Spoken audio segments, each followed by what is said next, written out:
Well, hello everyone, and hope everyone's doing fine.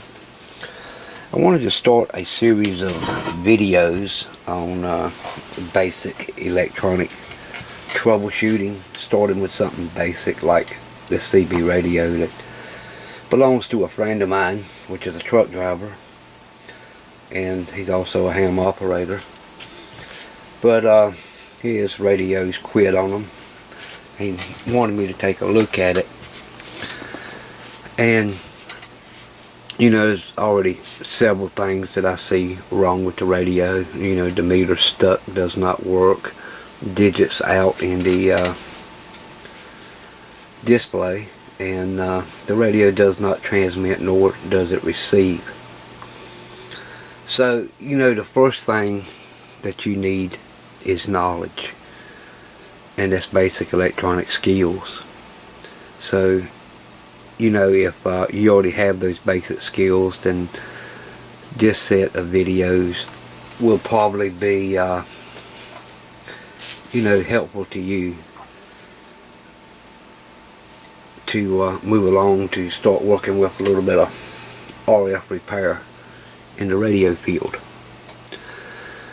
But also, along with basic skills, you need equipment to work on stuff with.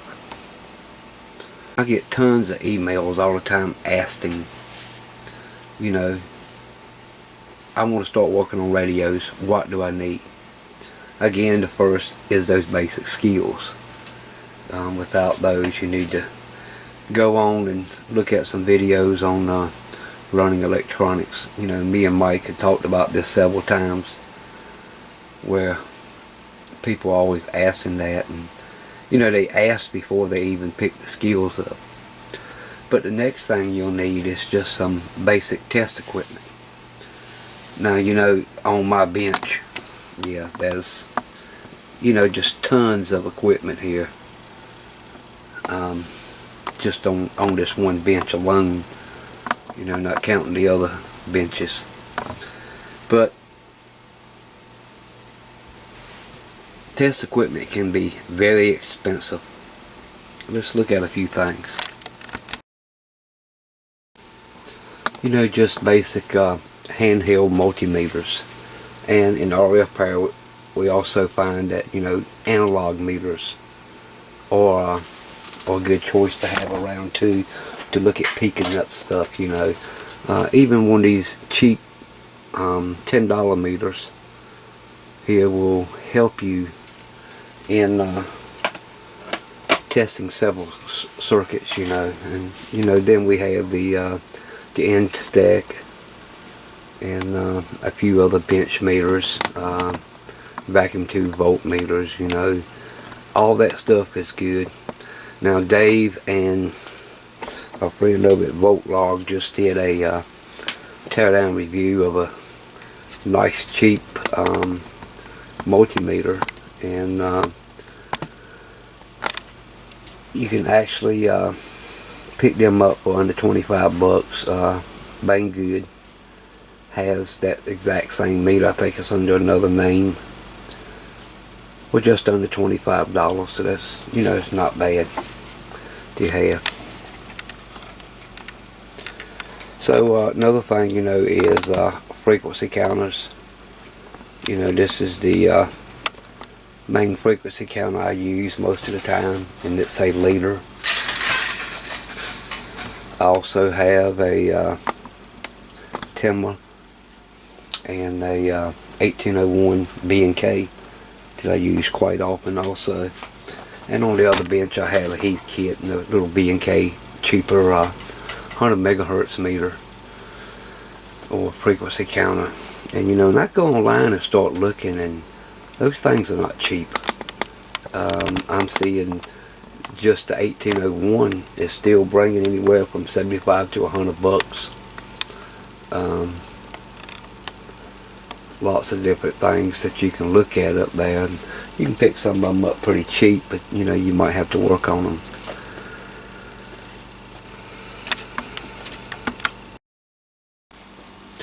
So in this case, you know, it's just saying that you wanted to start troubleshooting this radio. Let's say that the only thing that you really have is a voltmeter, a wattmeter, and a dummy load. You know, but you've got a radio here that has no transmit, no receive. We know this radio has been in a hard environment because it's been riding around in the truck. You know, basically the first thing you would check is the 10.240 megahertz reference oscillator. You know, and in this particular radio it's mounted right here. And if you had a frequency counter, you know, you can come to the back and check across it and just see if you have your 10.240. But you know, to go out and buy a small signal generator, let's say you wanted to test the 455 kilohertz oscillator, could be bad. That could also stop the radio from working. So you would need to inject 455 kilohertz into the radio. And you know, again, you don't have the equipment to do that. Well, there is some alternatives on buying cheaper equipment that can get the job done.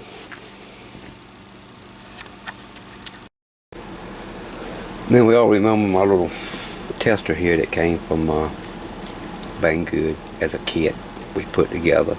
You know, this is a cheap little device, gets the job done for testing transistors, inductors, resistors, you know, encoders, all kinds of stuff, capacitors.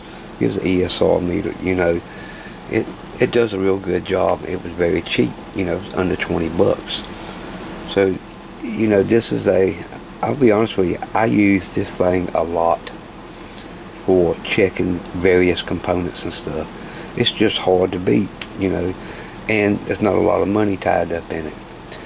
Now, you know, you can go out and buy just an ESR meter for $100, you know, and it's just an ESR meter. It doesn't test all the other stuff. So you got, you know, you're just getting started. You don't know how far you really want to go into this. You know, sometimes buying this cheaper equipment is the way to go. Here in front of me we have a FY3200S dual channel arbitrary function signal generator counter. And can this stuff be used in basic radio repair? Well, we'll look at that here in the video, and we'll see what. Now, Banggood sent me this free of charge. Just you know, I'll have to add it into a video and leave a link down to it below. So just follow along, and we'll do this series probably 1 or 2 of them a month on basic radio troubleshooting. Now this is goes up to 24 megahertz. It comes with a little small CD, and you can also download this online. It comes with a USB cable, so you can hook it to your computer and you can program your own presets in. And it comes with 2 BNC to alligator probes that can be used with it. So stick with me. We'll go through looking at this radio and how we can use this in troubleshooting a you know, just a basic standard radio with a no transmit receive problem. You know, but one good thing, if you want to check through, let's say, an audio circuit, and you want to sweep an audio circuit to see how it looks on a scope. Let's say you do have a scope, you know, and you want to check that, you can go ahead and tell this thing to sweep and get a start frequency. We have 1 kilohertz,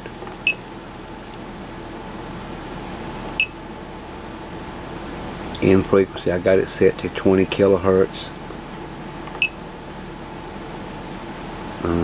We'll set this down to, oops, wrong way.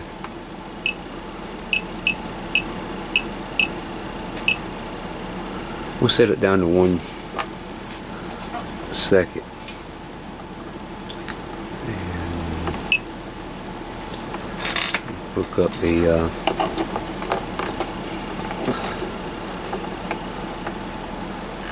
output cable, and we'll tell it to run.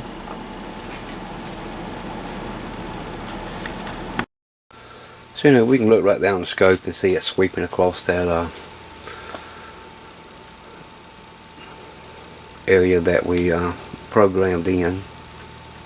So this is going to be helpful for injecting into a microphone for looking at linearity of a single sideband transmission. That could help you for studying functions like that. So I'm not going to get real detailed into it. I'm just showing you the things you can use it for. But in this particular case right here, we want to check our 10.240 megahertz reference oscillator. So all we're going to do, it comes with 2 probes here, B and C, and 2 alligator clips, and then we're just going to put in here to the input, and we're going to switch our generator over to count. Now all we're going to do is ground, and we're going to come down here to where the 10.240 signal should be, and we'll clip onto it.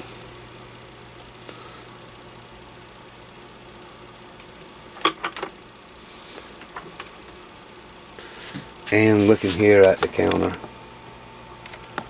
we have 0. So that tells me there's no 10.240. So the only thing I'm going to do is come down here with a crystal and bridge across where the original crystal was soldered in, and we'll look at the counter and see if anything changes.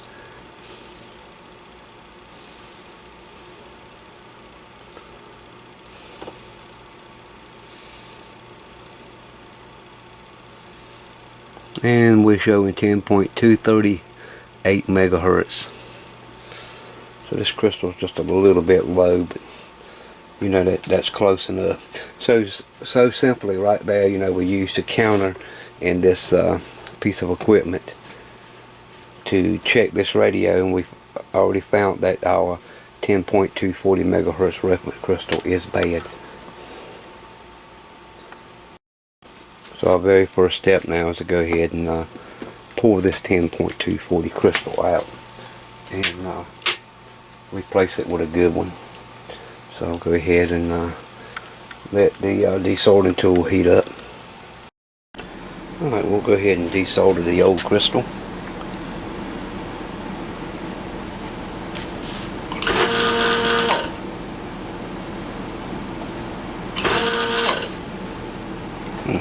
That was interesting. As soon as I went to desolder this pin, the whole pin came out and was gone.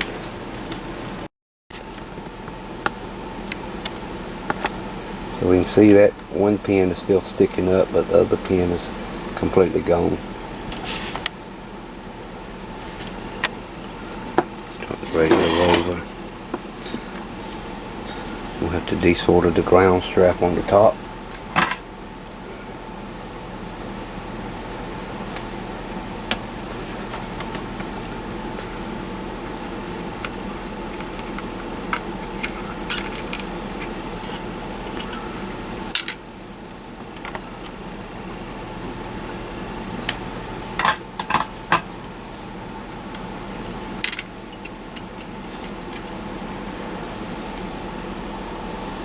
And check that out.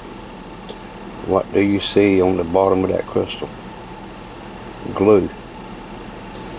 So that glue has eat the leg right off that crystal. Completely gone. And that's why this radio quit working.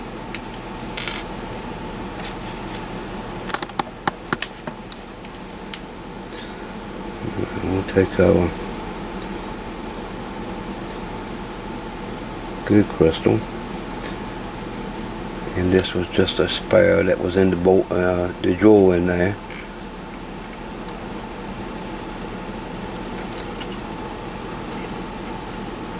Place it in there.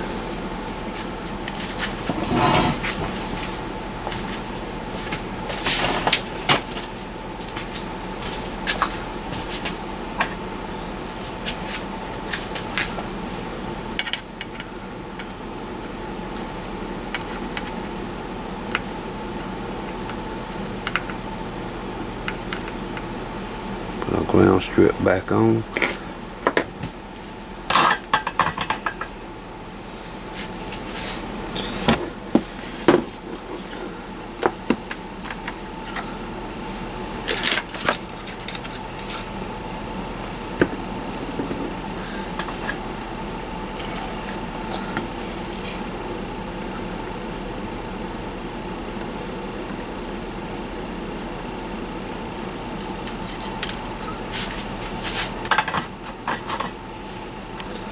Alright, crystal salt. Okay, now we'll just do a little quick test here using our function generators counter.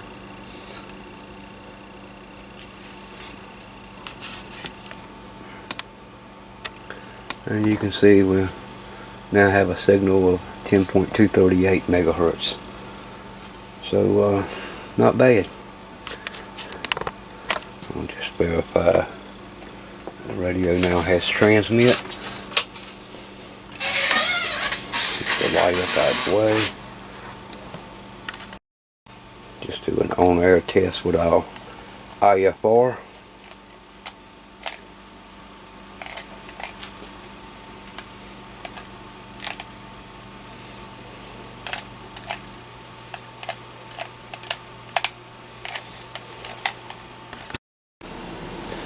Okay, we have the radio hooked up,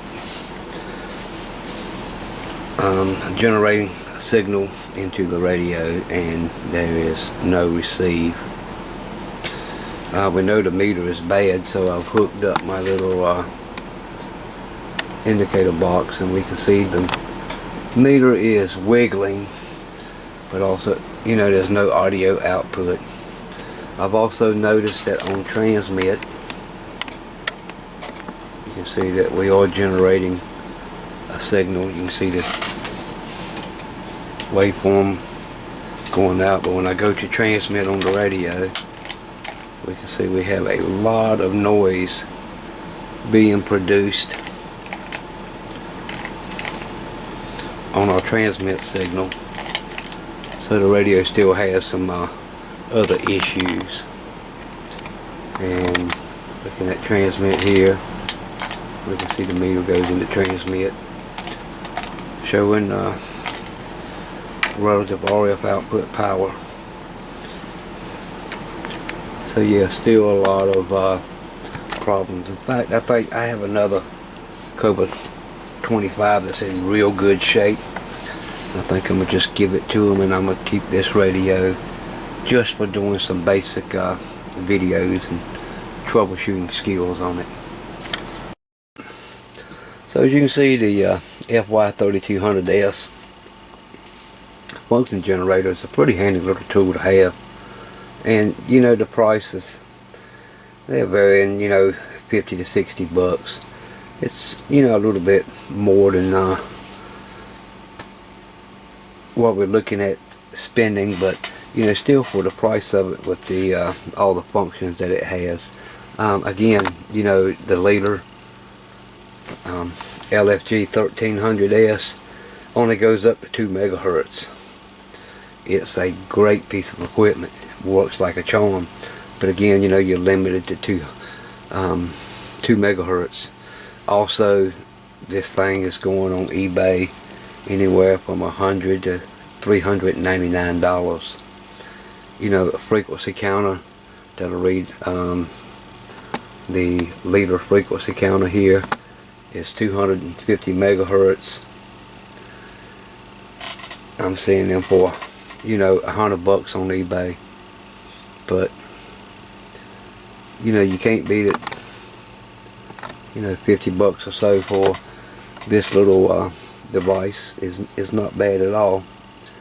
It's a very handy little piece of equipment, especially, you know, if you need to do several things, you know. Plus it's 2-channel output, and you can select either channel. So if you want to, you know, sweep one range into an audio circuit, you know, and then sweep a separate range into a different part of the audio circuit, you got 2 channels here to work with and play with. But you know, I'll leave a link down below to this function generator, and you can check it out for yourself. You know, as far as the little radio, like I say, I'm going to swap it out with a good radio and give it to him. That'll make him very happy, and we'll use this in part of our troubleshooting series that we'll start. This will probably be a good one because, like I say, it's been rode for several years around in the big truck, so there's no telling, you know, what all we'll find inside of this thing. And then when we go through this, we'll probably move up to something like a Cobra 148 single sideband unit and start getting to a little single sideband troubleshooting and stuff. But yeah, I think this will be a pretty good candidate for troubleshooting with. You know, so again, I got so many emails asking, you know, with people just wanting to get into work on radio. And again, you can't beat CB radio as a starting platform to learn the basics of RF electronics, because you know, you can pick these things up cheap. If you blow it up in the end, you've got some parts, and if you fix it well, you've learned a few things, you know. And as far as test equipment, I'll be adding in several different products from Banggood. They are sending me these at no charge. They are not paying me to advertise for them. They're just sending equipment to me to use in videos. I will be leaving a link down below to this function generator if you'd like to check it out. And I also will have links below to my website if you want to discuss this, and also a link to my Patreon page if you'd like to support me on Patreon. But I believe that you know,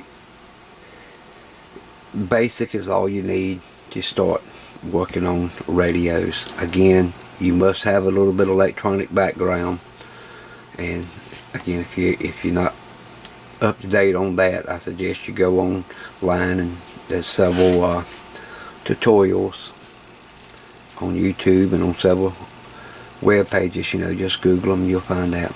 Anyway, if you found the video useful, leave your comments down below. Check out the show more tab below, and we'll see you in the next video.